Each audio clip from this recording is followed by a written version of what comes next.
दीपा और नीता दोनों जेठानी देवरानी। दीपा नौकरी करती थी और नीता घर संभालती थी। भरा पूरा परिवार था, सास ससुर, दोनों के 2 बच्चे, कुल 10 लोगों का परिवार।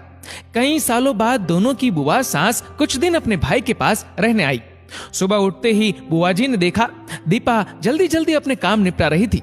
नीता ने सबका नाश्ता टिफिन बनाया, जिसे दीपा ने सबको परोसा। टिफिन पैक किया और चली गई ऑफिस। नीता ने फिर दोपहर का खाना बनाया और बैठ गई थोड़ा सास और बुआ सास के पास। बुआ जी से रहा नहीं गया, बोली, छोटी बहू, तेरी जेठानी तो अच्छा हुक्म चलाती है तुझ पर। सुबह से देख रही हूँ रसोई घर में तू लगी है और वो महारानी दिखावा करने के लिए सबको नाश्ता परोस रही थी, जैसे उसी ने बनाया हो। नीता और सास ने एक दूसरे को देखा। नीता बोली, नहीं, ऐसी कोई बात नहीं है बुआ जी। बुआ जी बोली, तू भोली है पर मैं सब समझती हूँ। नीता से अब रहा नहीं गया और बोली, बुआ जी, आपको दीपा दीदी का बाकी सबको नाश्ता परोसना दिखा, शायद ये नहीं दिखा कि उन्होंने मुझे भी सबके साथ नाश्ता करवाया। मुझे डांट कर पहले चाय पिलाई, नहीं तो सबको खिलाने और टिफिन पैक करने के चक्कर में मेरा नाश्ता तो अक्सर ठंडा हो जाता था या मैं खाती ही नहीं थी। दीदी सुबह उठकर मंदिर की सफाई करके फूल सजाकर रखती है तो मम्मी जी को पूजा करने में अच्छा लगता है। मैं तो नहाकर आते ही रसोई में घुस जाती हूँ। शाम को आते हुए दीदी सब्जियां भी लेकर आती है, क्योंकि आपके भतीजों को काम से लौटते देर हो जाती है, तब ताजी सब्जियां नहीं मिलती। ऑफिस में कितनी मेहनत करनी पड़ती है, फिर ऑफिस में काम करके आकर रात को खाना बनाने में मेरी मदद करती है। वो मेरी जेठानी नहीं, मेरी बड़ी बहन है। मैं नहीं समझूंगी तो कौन समझेगा। बुआ जी चुप हो गई। शाम को दीपा सब्जी की थैली नीता को पकड़ाते हुए बोली, इसमें तुम्हारी फेवरेट लेखक की किताब है, निकाल लेना। नीता खुश हो गई और बोली, थैंक्स दीदी। नीता ने सब्जी की थैली किचन में रखी और किताब रखने अपने कमरे में चली गई। बुआ जी ने दीपा को आवाज दी, बड़ी बहू यहाँ आना। दीपा बोली, जी बुआ जी।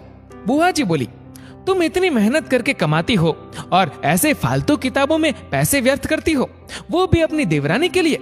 वो तो वैसे भी घर में करती ही क्या है, तुम दिन भर मेहनत करती हो और वो घर पर आराम। दीपा मुस्कुराई और बोली, आराम? नीता को तो जबरदस्ती आराम करवाना पड़ता है। सुबह से बेचारी लगी रहती है किचन में, सबकी अलग अलग पसंद, 4 बच्चों का टिफिन सब बनाती है, वो भी प्यार से। सुबह की चाय पीने का भी सुध नहीं रहता उसे। दोपहर को जब बच्चे आते हैं फिर उनका खाना, उनकी पढ़ाई सब वही देखती है। वो है इसलिए मुझे ऑफिस में बच्चों की चिंता नहीं रहती। मैं अपना पूरा ध्यान ऑफिस में लगा पाती हूँ। कुछ दिन पहले ही प्रमोशन मिला है। मम्मी पापा की दवाई कब खत्म हुई, कब लानी है, उसे पता होता है। रिश्तेदारों के यहाँ कब फंक्शन है, क्या देना है, सब ध्यान रहता है उसे। घर संभालना कोई छोटी बात नहीं है। मेहमानों की आओ भगत बिना किसी शिकायत के करती है। उसे बस पढ़ने का शौक है। फिर मैं अपनी छोटी बहन की छोटी सी इच्छा पूरी नहीं करूंगी तो कौन करेगा। बुआ जी की बोलती फिर बंद हो गई। दीपा वहां से उठकर चली गई। ये सारी बात सास पूजा करते हुए सुन रही थी। बुआ जी के पास आकर बोली, जीजी, ये दोनों देवरानी जेठानी सगी बहन जैसी है और एक दूसरे का अधूरापन पूरा करती है। मेरे घर की मजबूत नींव है ये दोनों, जिसे हिलाना नामुमकिन है। ऐसी बातें तो कई लोगों ने दोनों को पढ़ाना चाहिए, पर मजाल है दोनों ने सामने वाले की बोलती बंद ना की हो। और सांस मुस्कुरा दी। बुआ जी की बोलती अब पूरी तरह बंद थी।